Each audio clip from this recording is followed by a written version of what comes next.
up, nerds? It's Rick Swift of the Film Grouch Show, and I'm joined by. Madison Monroe with Film Grouch. Hello. Hello, hello.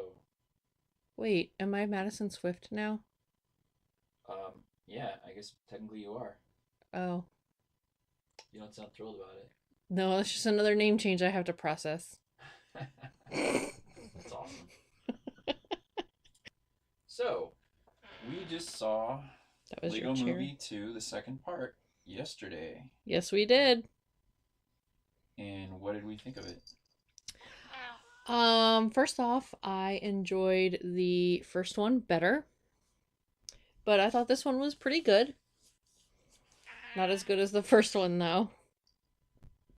Yeah, no, I agree. I look at it kind of like Guardians of the Galaxy, where Guardians of the Galaxy was really good. It set the bar really high, and this sequel, just like Guardians of the Galaxy, it has the universe that we know about now, and it exists, and then we have these characters in that universe in a sequel where they can do a lot more interesting things with the characters, and they do take some interesting choices with the characters, that's for sure. Mm-hmm. So if you watch the first one, and I'm sure everybody has because it was an awesome movie, and they talk about how awesome it was and amazing it was within this movie. But if you watch the first one, you know how it ends with Will Ferrell, the dad, basically saying, "Oh, well, if you can play with my Legos and mess them up, then I guess your sister gets to play too." And then introduces Wait. Let me interrupt. Your younger sister. a very younger sister. Yeah. Well, yeah. When I say with what she plays with him is the Lego Duplo, and if you're Yes. familiar with Lego Duplo, that's the ones that are for basically toddlers because they are big and so they can't put them in their mouth and choke and die and all the horrible stuff. And they're very cutesy. Yes, they're very cutesy and um, designed to with the big blocks and everything to get the kids' attention and give them the good dexterity with their hands and all their stuff. Anyway, so you see them and they're like, "We are from the planet Duplo and we're here to destroy you," and that's the way it ends. And then it picks up right from there. It really does. It picks up immediately where that left off. But then it jumps ahead 5 years. And they no longer live in Bricksburg, they now live in Apocalypseburg. And the reason is that anytime they make something colorful or nice, the Duplo invaders from another planet, they destroy everything. And it's kind of like when you think about it in the terms of the kids in the real world, the kid is making more, stuff that his sister wouldn't necessarily even want to play with him because it's like all desolate and it looks like Mad Max. And there's a lot of Mad Max references actually in this movie. So if you like Mad Max Fury Road, you're definitely gonna like the homages and things that they put in here because there's quite a few of them for sure. They you kind of see that Lily, I think her name is Lily. Uh, Madison's going to check that right now. You can always cut this part out if it's terribly wrong. Bianca. No, not Bianca. Bianca's the sister. Oh. I know because they show her room at one point in the movie. Who's Lily? Lily's Elizabeth Banks, right? No, Lucy. Lucy. Are you sure? I guess you're looking right at it. Yes. So yeah, you're sure. Anyway, Lucy is like all broody and dark, and she's like, "I'm in this world," and she's trying to kind of sounds like Batman, And, oh, Batman's in here too, of course. He becomes kind of a major plot point, I guess, at a point. So then you have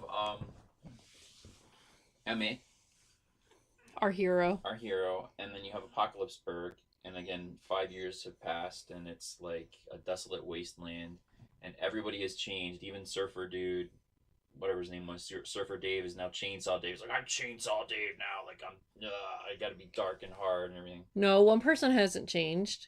Exactly, one person has not changed. Emmett has not changed. He's the only one, pretty much in all of Apocalypseburg, from Bricksburg, that hasn't changed at all. And this is something that Lucy finds annoying, a problem because he's such an idealist. He's so set in his ways that he doesn't want to admit that things are really bad right now. So she's just kind of like, God, I wish he would wake up and grow up and be like strong like everybody else, and all he wants to do is build her this nice house. With a toaster room. Yeah, with the toaster room. It's got all sorts of different rooms and things, and but it's colorful.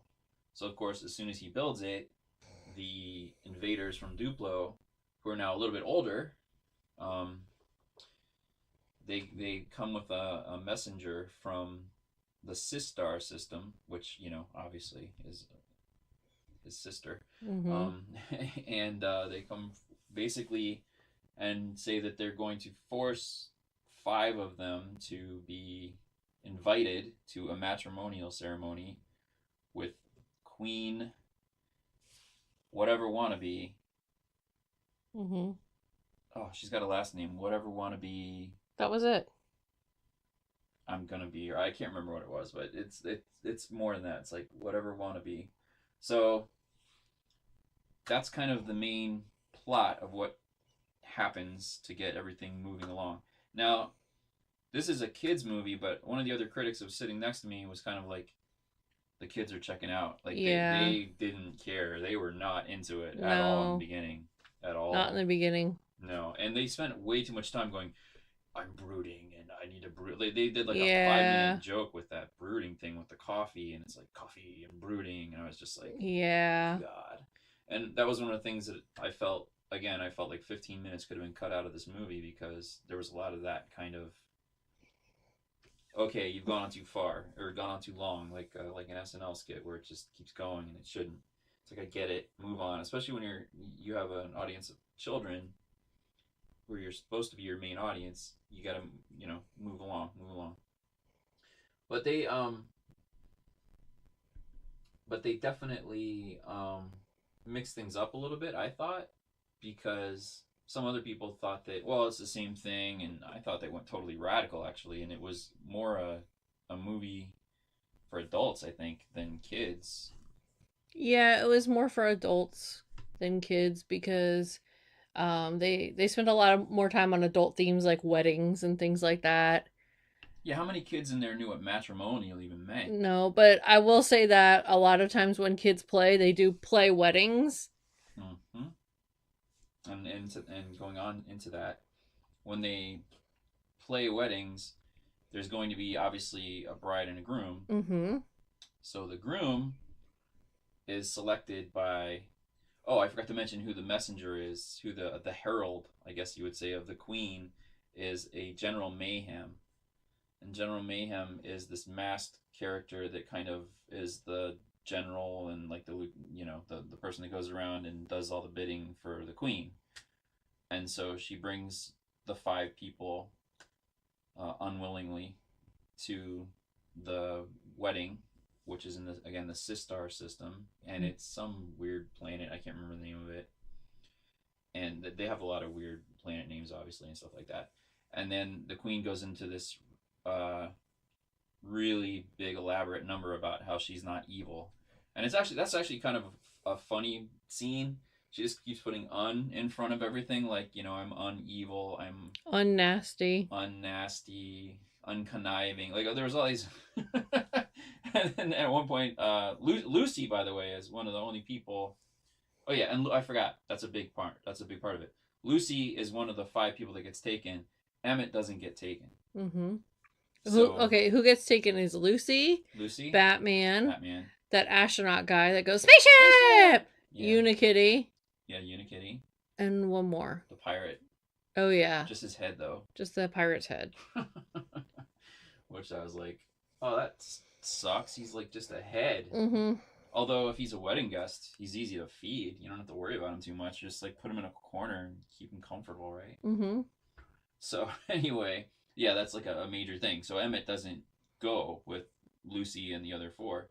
So Lucy's like, kind of, what the hell's wrong with you? Because they're doing this crazy elaborate introduction, and the queen is singing how that she's not evil, and they're giving them all these like perks, and she's like, we can do all this great stuff, and she's promising all these things because she's like, after the matrimonial ceremony after the wedding. I don't even know if when they call it wedding. Like, I'm wondering like when the kids finally dawned on them what the hell Yeah. was going on. But anyway, she's like, after the wedding, we'll have all this great stuff.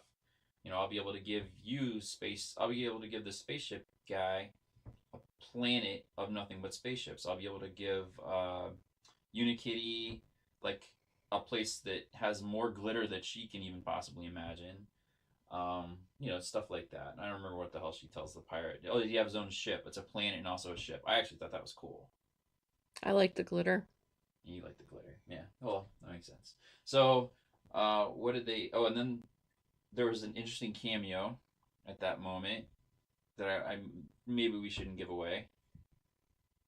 TV dinner. Oh yeah. Yeah. Okay. Okay. So there was an interesting cameo in that scene. Speaking of cameos, they actually made fun of the fact that they couldn't get some of the rights to some of the people that were in the first Lego movie. Mm-hmm. Oh, and how could I possibly forget this? This movie is a musical. Yeah, they broke out in song a lot. Not just Everything Is Awesome, but other songs too. Yes, they had, and at one point they even said, "Oh, this is a musical," or "Oh crap, here comes another song," or something to that, like something like that. Yeah, but I looked on iTunes last night and they don't have a soundtrack, which is very bizarre. So maybe that will change when the movie's actually released, but yeah, there's no soundtrack as of yet on iTunes. Yeah, I'm sure they will. I mean, speaking of the songs, okay, so some of the songs are better than the others, obviously. Them better than others, obviously. They do have the awesome song. They have some interesting ways of incorporating that into the movie. Um, and again, going on to the brooding thing, they must have said everything is not awesome about 500 times. Mm-hmm. I don't know. And what other songs? They had this song's gonna get stuck inside your head or whatever. Yeah, and it does. It does, I guess, but I don't remember it. So I guess it wasn't. That was pretty much the whole song.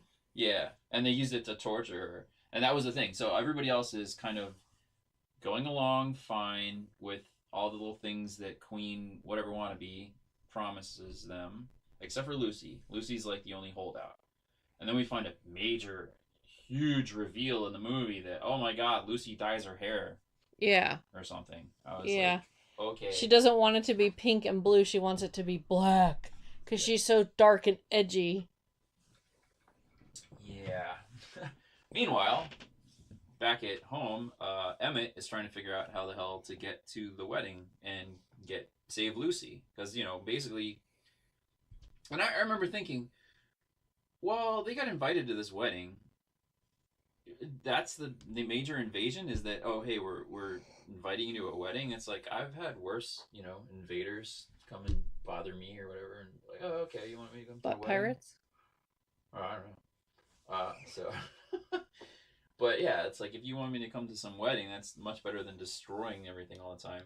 So the wedding becomes like a way of bringing everything together, which is kind of like what weddings were in the feudal times and stuff like that. So after the wedding, everything will change. But Emmett has warned Lucy about a dream that he had, and she's not sure if it's a prophecy. Of course, it's prophecy.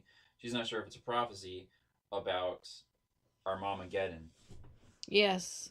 And the storage. Yes, the bin of storage. Yeah, the bin of storage. Which I mean, yeah. So that's another thing. They do tie in the real world elements quite a bit more in this movie. Yeah. Because they revealed it in the first movie, and it makes sense that that you can't undo that, so they have to incorporate that in, and it does become a major theme for the movie. And I mean, we can talk about this. It's very predictable that the theme of the movie is that they want to show that the brother and the much younger sister should play together and play well together and all that stuff. And obviously, you hear Armageddon and you immediately think, okay, I get it. They're not playing well together. The mom's gonna come in and put all their crap in the storage bin, and that's basically what the main plot of the movie is that they're trying to avoid that happening. So Emmett is on his little mission to prevent Armageddon. He doesn't really know what it is, obviously, but because he's a Lego. He's a Lego, exactly. Wait, he's a Lego? He doesn't have a mom. I thought he was Chris Pratt. No. Anyway, so on his way to the Sistar system, all hell breaks loose, and he starts to get into a situation in his ship where he's crashing into everything and he just can't fly. And then who comes to the rescue but Rex Dangervest? He's so awesome. He is awesome. I loved Rex Dangervest. I gotta tell you, right before Rex Dangervest got introduced to this movie, I was about ready to check out. I was like, this movie is terrible. But then they introduced Rex Dangervest, and I was like, yes, because he is like basically Kurt Russell. He's like Snake Plissken, whatever. And he's like this '80s badass who like kind of flies in. He's like, I'm a dinosaur trainer, archaeologist, A galaxy defending archaeologist, cowboy, and raptor trainer. and also a script doctor. Don't forget that. That was later. Yeah, it was later. But he's all those things, Mm-hmm. and he saves Emmett from being crushed by meteors or whatever as he's trying to get to the Sistar system. So he basically helps Emmett come out of his shell and become more manly and gruff and, ready to take on the battle that's about to happen and all this other stuff. So he has dinosaurs all over A his lot of ship. dinosaurs. Yeah, because he's a dinosaur trainer. So he has like dinosaurs that like do everything for him. And I don't want to take your thunder. This is your favorite part. Yeah, that was my favorite part. They talked, and you could see their subtitles, and their subtitles were quite funny. Yeah, their subtitles were pretty funny. I gotta give them that. I mean, for a kids movie especially. Some of them were again jokes that the kids will never get, but that's fine. So yeah, so he's on this ship and he's got all the raptors and everything around him, and obviously Chris Pratt is also the trainer in Jurassic World, so there's a lot of kind of inside jokes with that. He never actually calls one of them Blue though, which is kind of sad. He does call one of them Ripley and Connor, so I'm guessing John Connor from Terminator, and then Ripley obviously from Aliens, and then there's the other one. He's just like, and the other one, like he never remembers the name. Yeah. So Rex Dangervest, basically they do like this training montage thing where he learns how to, become like tougher, and then we see there's like this when they finally get to the Sistar system, they see Superman and Green Lantern And all these iterations of Wonder Woman. yeah, when we say all the iterations, we even mean the Duplo. It's weird. You see, like, there's the new ones, and I don't, and they use these in the movie quite a bit. They're I call them the girl ones, the girl Legos, best friends. best friends. That's Yeah, it. like with the purple boxes. Yes. Yeah, they're really cute. They look like They're glittery and girly. yeah, they're not like they're not like your typical Lego figure, and that's what General Mayhem is. She's one of these best friends. But they run into Superman and Green Lantern, and they're like living in like some weird little, like townhome kind of thing, and they're all covered with glitter. Yeah. And he's like, "Oh, the S stands for silly now. I'm Silly Man." And I was just like, oh. And he was mowing his lawn, and he was flying and mowing his lawn. Oh, I liked when they were mowing their lawns though, because they showed like the little Lego pieces, and I was like, "Oh, that's cool." Where do they go though? They don't go anywhere. But Yeah. like they were all brainwashed and crazy. Yes, they were brainwashed. And then when you think about the brainwashing becomes a big element later on where again, the only person who has not been successfully brainwashed is Lucy. So Lucy's trying to stop the wedding at all costs because she is convinced that what was that? That was my nose. That was a weird noise. It's whistling. So she was convinced that the queen is evil because she's trying to convince everybody that she's definitely not evil. Okay, so then you have one of the better songs I thought. I'm just not into Gotham guys. Oh yeah. So the queen is like trying to convince Batman, who is whoops, but yeah, Batman is the one who she's trying to marry to like solidify this. Yeah, not Benny the astronaut. Sorry. Not Benny, no, or the head of the pirate. Can't remember his name now, but the pirate. Metalbeard. Metalbeard, yeah, that's it. So she has this really elaborate plan to trick him into thinking that she's really into Superman, and so it's pretty smart actually, because at one point I even believed that she was really trying to marry Superman, but she was really trying to marry Batman. Really, it doesn't matter who she marries because she's just trying to solidify the kingdoms or whatever. But with Batman, whatever, it's just a plot thing. So She has this really funny song about how she's just not into Gotham guys, and there's a lot of inside Goth guys. Gotham guys. Oh, it was City. Gotham? Yeah, Gotham City. Oh, I okay. don't date Gotham, or I'm not into Gotham City guys or whatever. Oh, okay. Yeah. Who played her? I always get the names wrong. Tiffany Haddish. Tiffany Haddish, that's right. Not Taraji. No, not Taraji P. Well, they Henson. both start with T's. I get confused. So Tiffany Haddish plays the queen. She does a pretty good job. The Yeah. weird thing with the queen though is I couldn't visually get into her because she changes. She kept changing every 3 seconds. Yeah, she even made a joke about it in one of the songs, like I change every 5 seconds or something like that. So she changes quite a bit. And she's very blocky and not like your typical Legos, but that is explained at the end of the movie. So, all right, so now we have Rex Dangervest, and he's running around with Emmett, and they're trying to stop the wedding, and he teaches Emmett this like power punch kind of move, like where you jump up in the air and you come down with your fist and just destroy everything. It's like a superhero move. Right, and remember, Emmett has always been a master builder. So there's interesting things going on. Like, yeah, so he's teaching him to disassemble. He's teaching him to destroy. Yeah, and they make a point about that, about how, and they do make a point also about the, when you become a man, you put away childish things, and there's that element. So of course, as you can imagine, Lucy, when they finally do, manage to find Lucy, Emmett is a lot more rough around the edges, and he's a little, he's more like she wanted him to be. But then it dawns on her that she really didn't want that. She loved her Emmett the way he was, because he was this optimist, this idealist who just wanted to make nice, colorful, shiny houses, and that they could, live in and always be like that. But he's turned into this, not a monster. That's definitely not a monster. But he's turned into somebody that she never thought that he would become, right? Mm-hmm. She was trying to change him, and he was perfect, just the way he was. He was perfect, huh? He was perfect, just the way he was. So now we're gonna get into some spoiler territory, I guess I would say. Okay.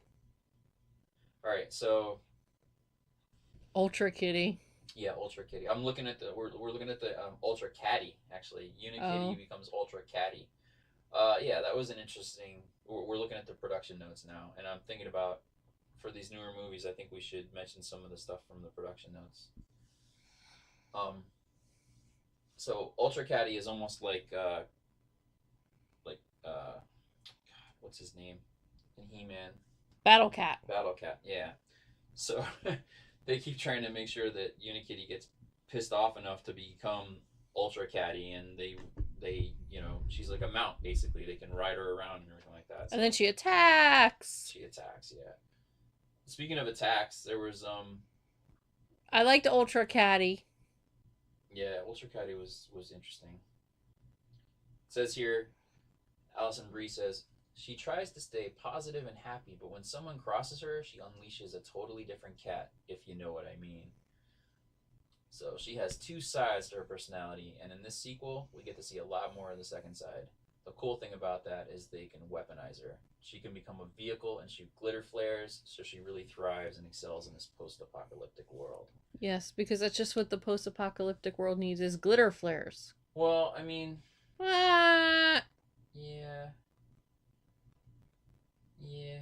I mean, glitter flares are fun. That was the thing that kind of bothered me, and also I was like, yeah, that's funny, because every time the boy would shoot weapons from his Legos at the girls' Legos, it was always like, oh, you didn't get me, or oh, I have the force field. It's just like typical when you're playing with your friends, and they're always like, when you're a kid, and they just constantly are impervious to everything you throw at them, and you're just like, whatever. It's not fun. It's not fun to play that way. Mm-hmm. So there's that element where there's, and you can see like the little Lego missiles, and he's Batman at one point. He's just firing Lego missiles like crazy, and they just go ding, ding, ding, ding, ding, and just keep hitting her, and it's like, whatever. I don't care.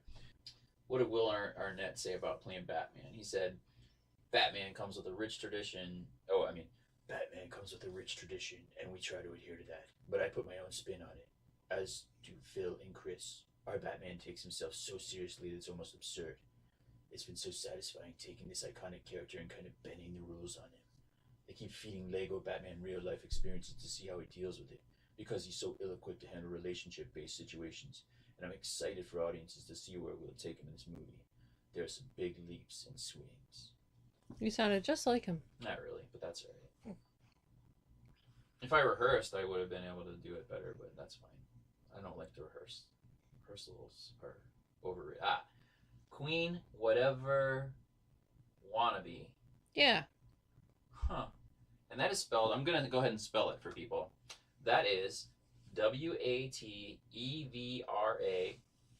and then the last name is WA apostrophe NABI. Whatever wannabe. She looks kind of like the trash heap in Jabba the Hutt. Yeah. If you ask me. So that's why I was saying I couldn't visually get into. I just was like, she's like. When she was singing her Garbage. song, she reminded me of, remember in Moana, that thing at the bottom of the sea that's supposedly, that fan theory is that it's Ursula's grandnephew or something, What? grandson. The shiny thing at the bottom of the sea in Moana. The one that Jermaine Clement plays? Yeah, that's what I was thinking of when she was singing her song. Oh, I think that the tone might be similar now that I think about it. That's what it reminded me of when she was singing Maybe. her song. Yeah, shiny. That one. Yeah. Yeah, so shiny. General Mayhem. That was played by Stephanie Beatriz. Oh, from Brooklyn Nine-Nine. Which one is she? Diaz. Not the one that just left the show. Spoiler alert. No. Finally. Yeah. I swear to God, they must have threatened Gina leaving like 6 different times. I know. This time it was real. Yeah. Supposedly. No, the one that he's been friends with since kindergarten or whatever. Diaz, yeah. Yeah. Okay. So Stephanie Beatriz. We saw her in some other movie where she played like this total happy person, but you remember? Oh, you gotta look her up real quick because we watched this movie. It was a while ago, and we were just like, "Wait, is that?" Because we had no idea because she's such a hard ass in Brooklyn Nine-Nine. Pee-wee's Big Holiday? It might have been Pee-wee's Big Holiday. Yeah. That was probably it. With the root beer float candies And the root balloon. beer barrels. Yes. Oh, by the way, if you haven't seen that, you should check it out just because John Manganiello is really funny in Joe it. Manganiello. See, this is my trademark. My trademark is always getting names wrong for actors. You're a movie reviewer. I don't care. Oh my god. That's what IMDb is for. That's why I have you, Madison Swift. Oh. My lovely wife. You tell me when I'm an idiot. I just tell you the right thing. Yes. I help. You help. You help a lot. You help a lot. Behind the scenes, you people don't know how much she helps behind the scenes to make sure I don't sound like a complete moron. I help. Anyway, so Stephanie Beatriz, again, who is General Mayhem, who is the best friends Lego with the mask. Yes. She says about Mayhem, she says she's got on a superhero suit, she flies her own ship, and she dons that classic sci-fi movie voice-altering helmet. It's interesting to see a superhero imagine from what would likely be the eyes of a preteen kid and see what qualities are important to her. And what you see in Mayhem is strength and honesty, or at least someone who is trying to find her way toward honesty. Plus, she's second only to the Queen, so she has a lot of power. So that was a bunch of nothing. But yeah. But she says something that really irked me when she first introduces herself. She's like, "Oh yeah, so you did." She's talking to Lucy, and she's like, "So you did all the work, and you saved the universe and everything." And then the guy gets all the credit, meaning Emmett. Like he's just some blithering idiot.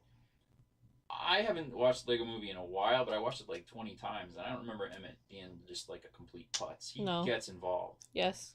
He does stuff. So to say that he's just, I was just like, whatever. It was funny though, so I didn't mind it.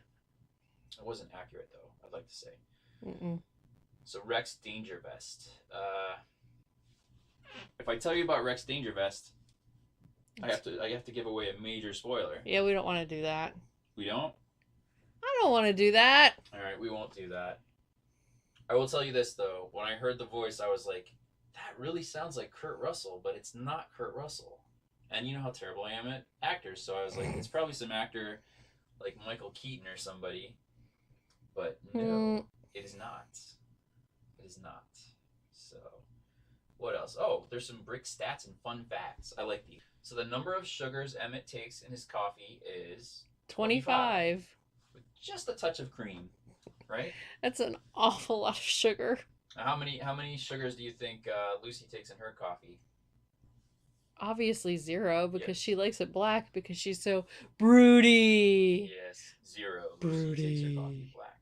Emmett and Lucy's dream house has a TV room, trampoline room, fireman's pole, water slide, climbing bars, double-decker porch swing, and a room just for eating waffles. That's the toast room. Yeah, the toasters. So this is Lego Batman's 3rd time starring on the big screen, voiced by Will Arnett. So Batman previously appeared in the Lego movie and the Lego Batman movie, which I actually fell asleep watching. And Yes, I never you did. fall asleep. I watched it. I stayed up. Yeah, you and Raphael watched that. I was just like... New character Rex Dangervest named himself in honor of Emmett because Emmett was his hero and always wears a vest. This is true. I can't mention that other fact because that will give away a major spoiler. The Lego Movie 2 marks the first time that Lego mini dolls appear in a theatrical film and the first time mini dolls appear in a film or video alongside Lego minifigures. That's interesting. Oh, those are the best friends. I was about to say, what the hell's a mini doll? So, okay. Best friends. Okay. Yeah, you know, they look more refined and everything. It says, in 1997, writer-producers Phil Lord and Christopher Miller met with director Mike Mitchell when they moved into an office he had just vacated. When Mitchell returned to collect some of his things, which Phil recalls as being a boombox and a Hank Williams CD, they started talking and discovered how much they had in common creatively. Well, apparently Stephanie Beatriz, General Mayhem, has a tiny scar on her eyebrow from falling in her room as a child to avoid stepping on a Lego environment she had built on the floor. Hey, that's respect. Looky there. That's respect right there. She was about to crush her Lego, and she's like, nope, I'm hitting the floor. Wow. Hey, that's awesome. The new movie's collection of songs include 2 different versions of the original hit, Everything Is Awesome. We talked about that. Oh, the shape-shifting queen, Whatever Went On To Be, changes into 40 distinctly different looks. Yeah. Oh, I guess it's not best friends, it's just friends, according to Lego Shop. Friends. Yeah, they had something else where they said this movie was sponsored by Lego Construction Bricks or something, and then it said Lego AS and all this. I was like, whatever. I don't know. Yeah. Oh, that was another thing. When they were building stuff and they would build something, they would show the part number when they had a piece. Yeah. That was cool. I don't remember them doing that in the first one. Yeah, I think did they? did that in the first one, yeah. Oh, I don't remember that. That was funny. Yeah, they definitely did that. If they didn't do it in the first one, they might have done it in the game. Because I played the game. Oh, I never played the game. And I know they did it in the game. So how many, without looking, you can't read it. I'm not looking. Anyway. Yes, I can. Oh, you can? Okay. So how many total number of unique characters do you think they had in the film? 10,000? Oh, God, no.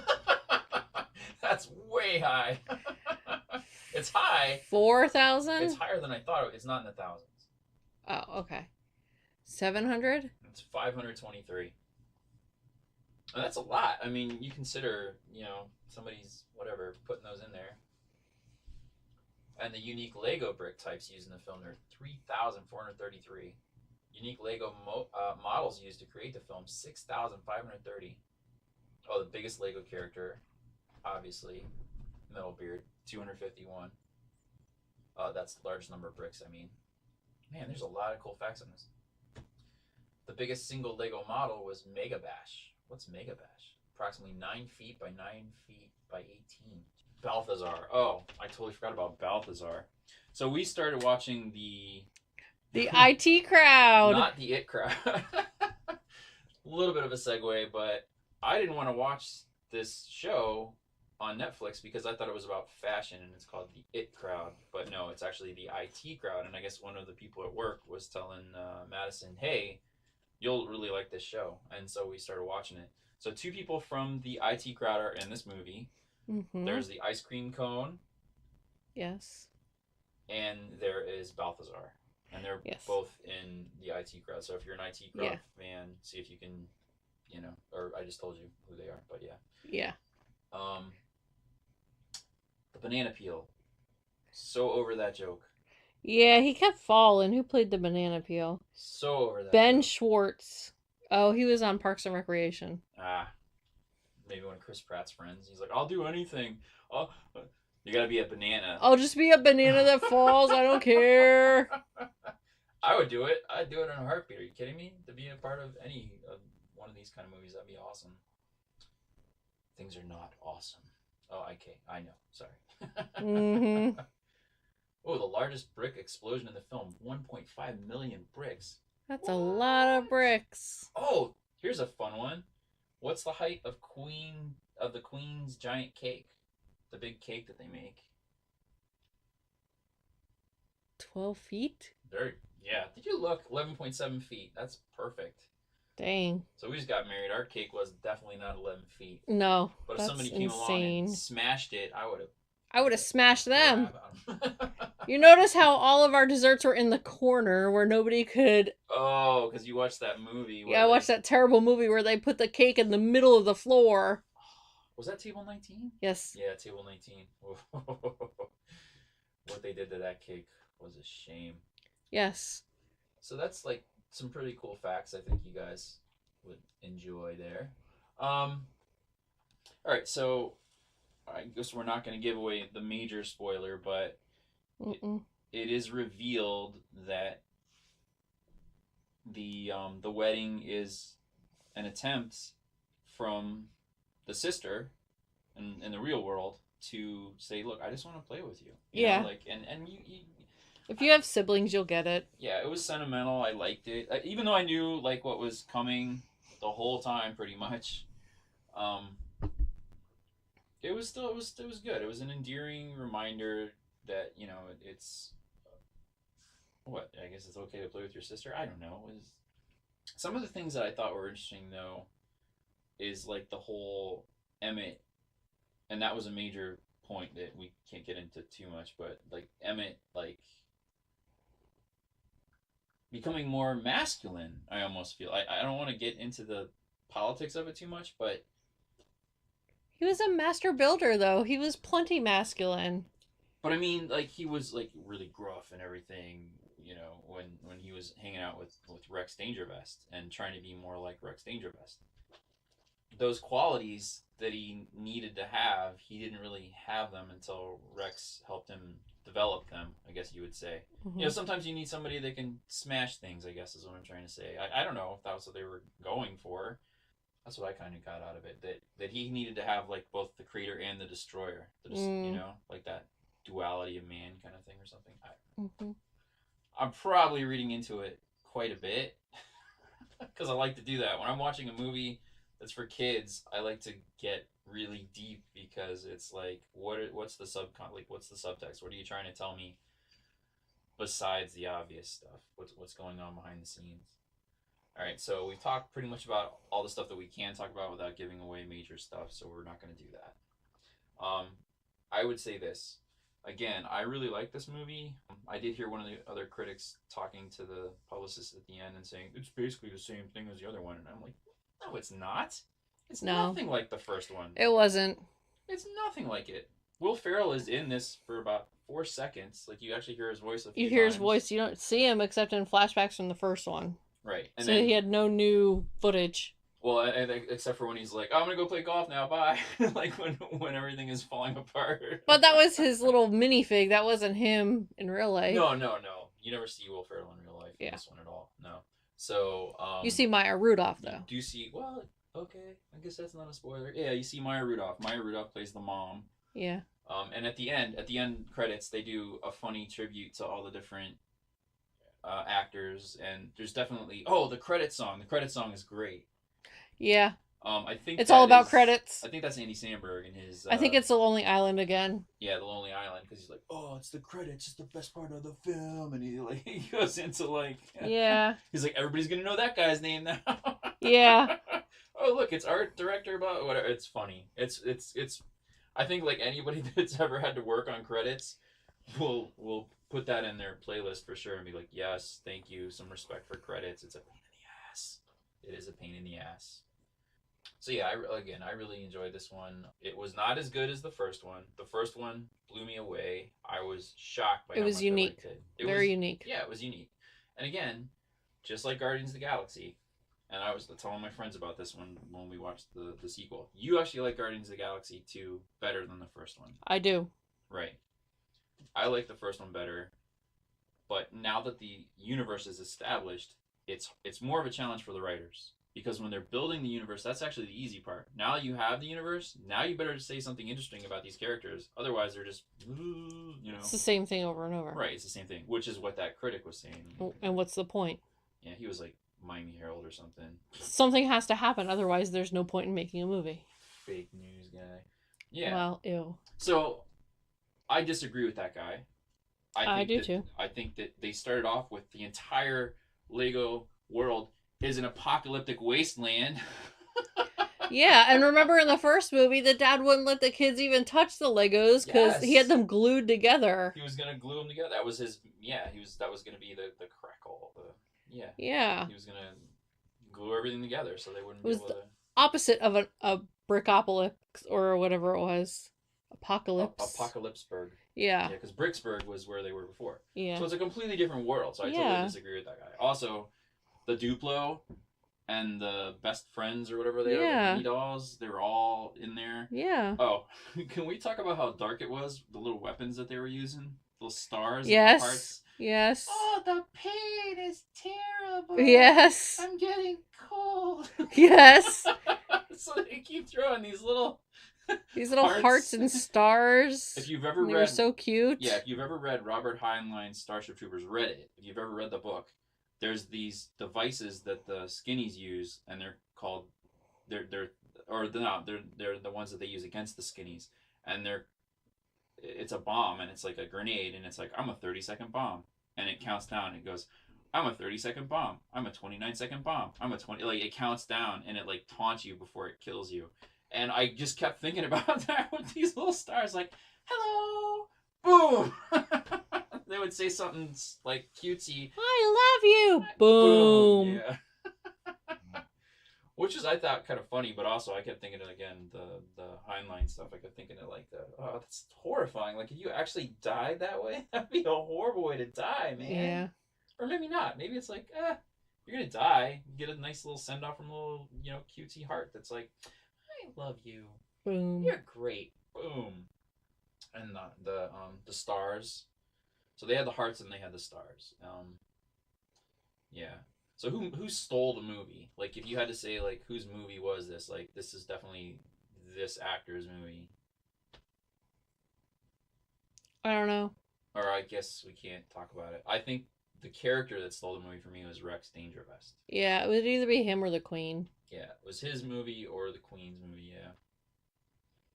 Definitely. So, would you recommend... Well, okay. Would you recommend people see this one? Yeah, if you enjoyed the first Lego movie, you'll probably enjoy this one. And if you like Legos, you'll definitely like this one. Yeah. I mean, yeah, it's kind of a no-brainer. Well, I shouldn't say that because, again, I didn't like the Lego Batman movie. I just was kind of bored with it. I don't know. Yeah, but I'm just a big Chris Pratt fan.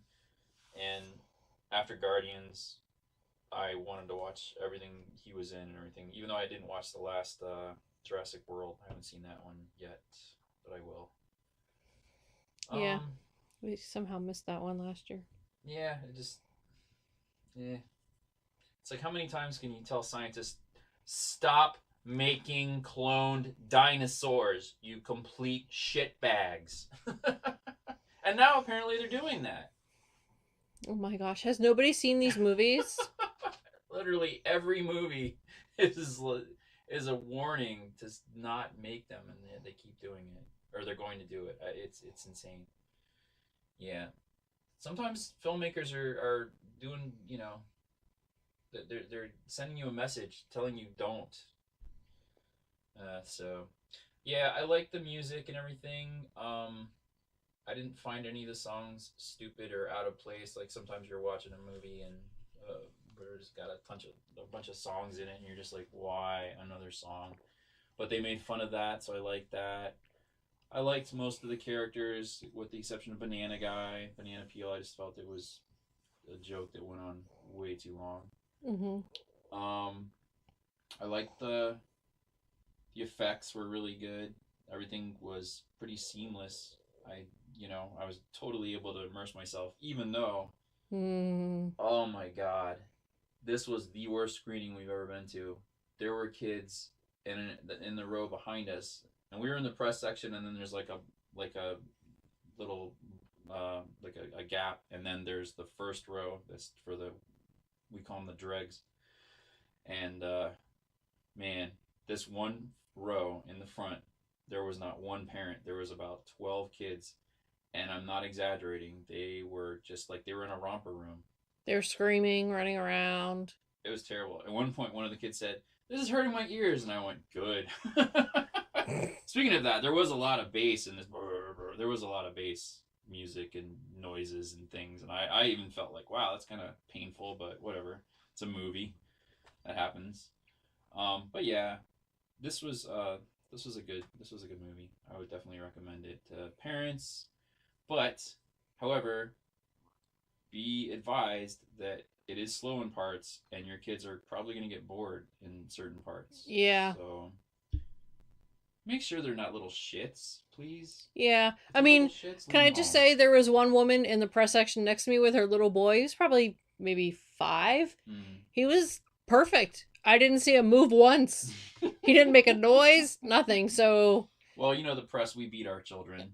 No, we don't. To make sure that they behave when they're in the press section. If he was bored, he hit it very well. So not all children were terrible. No, I'm not saying all, definitely. And I have no idea who these people were. I'm just pointing out that not all the children that were there were terrible. Yeah, I didn't even see any parents with them. Yeah, so I don't know. I'd say go see the second one, but keep your expectations. See this movie, but keep your expectations a lot lower than the first one. It's funny because the first one I had my expectations pretty low, and I was blown away. And this one I had my expectations pretty high, and I was kind of like, yeah, it wasn't terrible, but it's definitely not gonna blast the box office like the first one did, and just leave a major mark or anything. And I don't want to be cruel and say that it have gone right to DVD or Blu-ray or whatever the hell the term is now these days, but there's a lot of these kind of movies where they make a sequel and it goes right to the home. Yeah, they don't even bother. Right to digital, especially kids movies. So I don't feel like this one is in that category, but it was close. Except for Rex Dangervest. Rex Dangervest saved this movie. All right, we get it. You're in love with Rex Dangervest. I want a Rex Dangervest for Christmas. I'm only kidding. So, yeah, I'm just saying, I thought it was cool. I like this character. Oh, they had a little nod to one of your favorite movies of all time. Yes. Can I say it? Yeah, go ahead. Back to the Future. There was a DeLorean and Doc Brown. Yes, and there was a time-traveling element to this movie, and that's all we'll say about that. Yeah. All right, so we thank you very much. Everybody else is watching The Superb Owl, and we are recording our podcast for you. Because we're so dedicated. Because we love our fans. We love you. We love you. Boom! The end. The end. Yeah. So go ahead and like this, comment, subscribe. Tell your friends. Tell your friends, and always, as always, rate us high, high, high. You guys have yourselves a wonderful rest of whatever you're doing today. Bye.